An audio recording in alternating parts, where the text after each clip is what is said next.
At a breakfast with senators, President Trump has slammed Democrats, warning that their return to power would be a very bad situation. He has added that his administration will push legislation good for the country to ensure Republicans maintain control.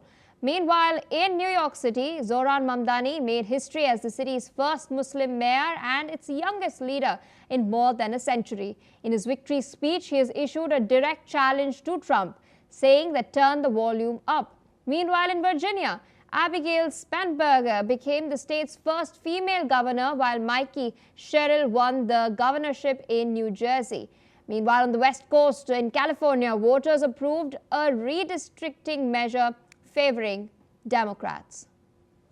With us on the broadcast is Mr. Raymond Vickery, former U.S. Assistant Secretary of Commerce, joining us from Washington, D.C. Thank you so much for taking our time and speaking to us on NewsX World. At the outset, I wanted to understand from you, what do you make of the sweep that has taken place by the Democrats?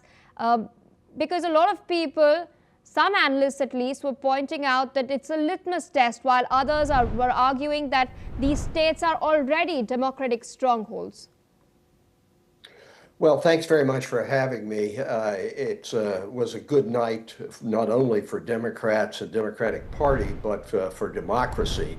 What it shows is that elections have the ability to correct the excesses of a leader like President Trump, who wants to do away with democratic niceties that are in our Constitution. It is not the case that in Virginia, where I am actually sitting right now, that we are a Democratic state. We have a Republican governor, a lieutenant governor, attorney general, and there was a revulsion really against the policies of the Republican MAGA wing in terms of laying people off, throwing people out of work, saying my way or the highway in regard to what happens with appropriations and the budget. So it was a good night, not just for Democrats, but for democracy. And I think that democracies around the world should take note that this is a way in which the people can govern. In contrast, autocracies like Russia and China should be concerned, because it does show that the people have an ability to govern themselves, and it's not up to an authoritarian figure to be able to tell them what to do. So I think we have a lot to overcome, but just to disregard the results of last night, simply, well, those are Democratic states, is wrong. Even in areas, precincts and counties in New Jersey, Virginia, in rural areas, the Democratic candidates ran far ahead of what Trump was able to do in terms of switching them last time. So this is of concern to Republicans. It is of comfort to Democrats, but there's a lot to go forward. As President Trump has said this morning, he recognizes that the shutdown hurt the Republicans, but he draws the wrong conclusions from it. That simply you ought to do away with a 60-vote requirement in the Senate and not deal with the other side, and continue to push your views regardless of what others in the democratic process feel is appropriate. Indeed, I'll come to the shutdown very, very shortly. I request you to stay on with us. We also have Mr. John Rosamondo, president of Viking Research Associates. He's a geopolitical expert as well. He's also joining us from Washington, D.C. Thank you so much for taking our time and speaking to us on NewsX World.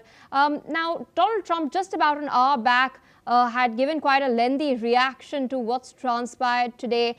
He's spoken about mail-in ballots. He's spoken about voter IDs. Because there's a lot of criticism that is being mounted in recent times and in recent political discourse within the United States of America, within Republicans at large specifically, regarding the voting process itself, the fact that voter ID cards are not mandatory. We've seen Elon Musk raise it rather vociferously on X as well. Trump has taken it a step further, calling mail-in ballots as something that have made the entire voting process corrupt. This is exactly what he has stated. What do you make of these comments and the Trump administration's attempt to require documentary proof of citizenship for federal voter registration? Well, let's put it this way. I mean, you have to provide evidence you are who you are to board a flight. You have to provide, in order to get, state benefits, you have to provide ID. And, Americans need to be able to trust their elections. I mean, like when I went to vote in Virginia yesterday, they asked me for my ID because, we need to provide confidence to the American people that the people who are voting have the right to vote and that their votes are valid. Indeed, and there's also been a slight hurdle that the Trump administration has faced. In fact, a federal judge had ruled a couple of days back that Trump's attempt to require this documentary proof cannot be enforced because the directive that he's given violated the separation of powers under the US Constitution. They stated that this regulation of elections is delegated under the powers of the US Congress and not the president. Where do you see this particular case headed towards, especially in the legal arena? Well, I think we'll see another showdown at the U.S. Supreme Court. And, the Trump court has been very wide in giving the president what he wants. I mean, the president unilaterally decided that he was getting rid of USAID without a congressional action. The Supreme Court said he could do it. So I think that we'll see this go to the Supreme Court, and President Trump's decision will be sustained. Indeed, requesting